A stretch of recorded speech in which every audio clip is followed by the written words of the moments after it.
Jamia Millia Islamia university ये आजकल विवादों में है, बहुत ज़्यादा चर्चा में है। लेकिन मैं आपको बताऊंगा ये चर्चा में क्यों है और इसका इतिहास बताऊंगा। लेकिन इससे पहले कुछ पिक्चर आपको दिखाना चाहता हूं। इधर जामिया मिलिया की इधर जब बिल्कुल एनआरसी को लेकर काफ़ी हंगामा हो रहा था और एक बार फिर चर्चा में आया जब एक न्यूज़ चैनल द्वारा नौकरशाही मुसलमानों की घुसपैठी षड्यंत्र का खुलासा एक तरीके से एक झूठा आरोप लगाया गया और किस तरीके से इस यूनिवर्सिटी ने स्ट्रगल किया, किस तरीके से इस स्टूडेंटों ने स्ट्रगल किया।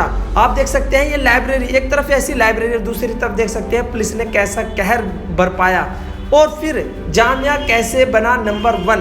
देखिए, मैं जुड़े रहिए अंत तक क्योंकि जामिया ने बहुत स्ट्रगल किया है। जामिया नंबर 1 टॉप 4 यूनिवर्सिटी में सबसे पहला नाम। मैं आज जुड़े रहिए अंत तक, मैं बताऊंगा पूरी कहानी।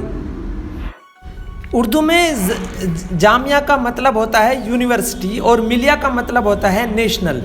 जामिया मिलिया देश की खास यूनिवर्सिटी जिसने आज़ादी से पहले एक छोटे से इंस्टीट्यूट से शुरुआत की और आज देश की नंबर 1 यूनिवर्सिटी होने का गौरव प्राप्त किया। इस यूनिवर्सिटी की स्थापना 29 अक्टूबर 1920 को अलीगढ़ उत्तर प्रदेश में हुई।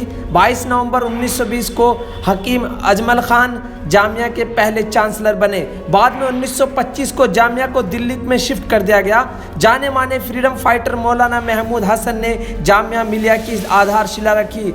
हकीम अजमल खान, डॉक्टर मुख्तार अहमद अंसारी और अब्दुल मजीद ख्वाजा तीनों ने ही गांधी जी की सहायता से 1925 में करोल बाग नई दिल्ली में शिफ्ट कर लिया। गांधी जी ने यह कहकर कि जामिया तुमको चलना होगा, अगर तुमको वित्तीय सहायता की चिंता है तो मैं कटोरा लेकर भीख मांगने के लिए तैयार हूँ। 1925 में एक दूसरी तिकड़ी doctor Zakir Hussain, doctor Abid Hussain, doctor Mujeeb ने जर्मनी में स्टडी करने के बाद जामिया की सेवा करने का फैसला किया। जामिया के सीमित संसाधनों से भुगतान की कठिनाई का एहसास होने पर आबिद हुसैन, मोहम्मद मुजीब ने अपना वेतन 100 रुपये और डॉक्टर जाकिर हुसैन साहब ने अपना वेतन मात्र 80 रुपये करने का फैसला किया। ये यूनिवर्सिटी अपने आप में खुद एक स्ट्रगल की कहानी है।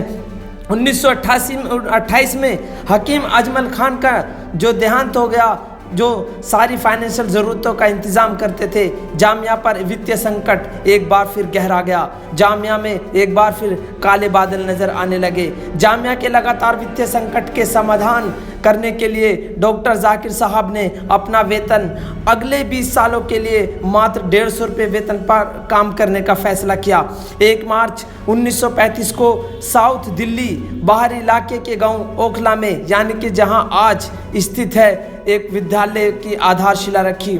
देश की आज़ादी के बाद हुए दंगों ने उत्तर भारत को हिलाकर रख दिया था, जिसमें जामिया भी चपेट में आ गया। जामिया की लाइब्रेरी में अगजनी से लगभग 7 लाख रुपए की पुस्तकें खो दी गईं। आज़ादी के बाद कई विदेशी मेहमानों ने जामिया का दौरा करने भी आए, जिसमें मार्शल टीटो 1954, राजा जहीर शाह अफगानिस्तान, युवराज फैसल सऊदी अरब। 1962 में ही यूजीसी ने जामिया को मान्यत विश्वविद्यालय घोषित कर दिया। 1978 में सिविल इंजीनियरिंग डिपार्टमेंट, 1981 में प्राकृतिक विज्ञान, समाज विज्ञान जैसे डिपार्टमेंट की शुरुआत हुई।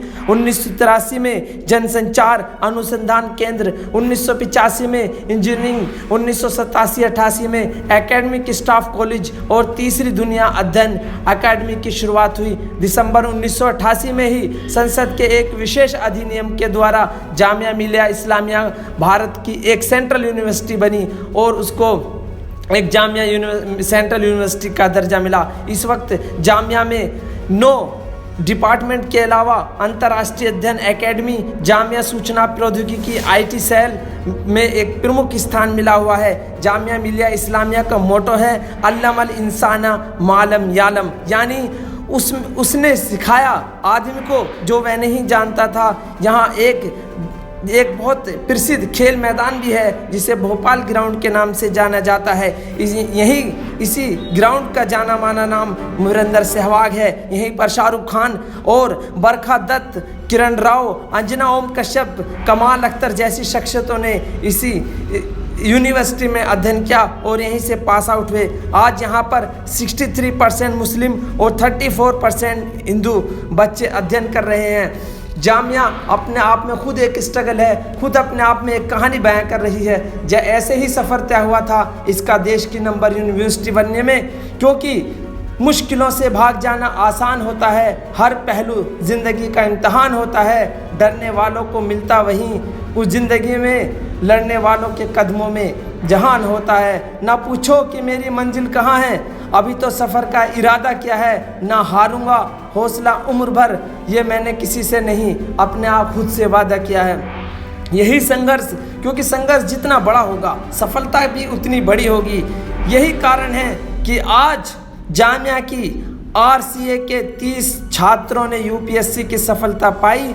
कोचिंग में रुचि बिंदल ने सर्वश्रेष्ठ प्रदर्शन किया और जामिया जो एक यूनिवर्सिटी तो बना ही, खासकर सिविल सेवा सर्विस में भी 30 स्टूडेंटों ने अपना नाम रोशन करते हुए मतलब जामिया का इतिहास रच दिया।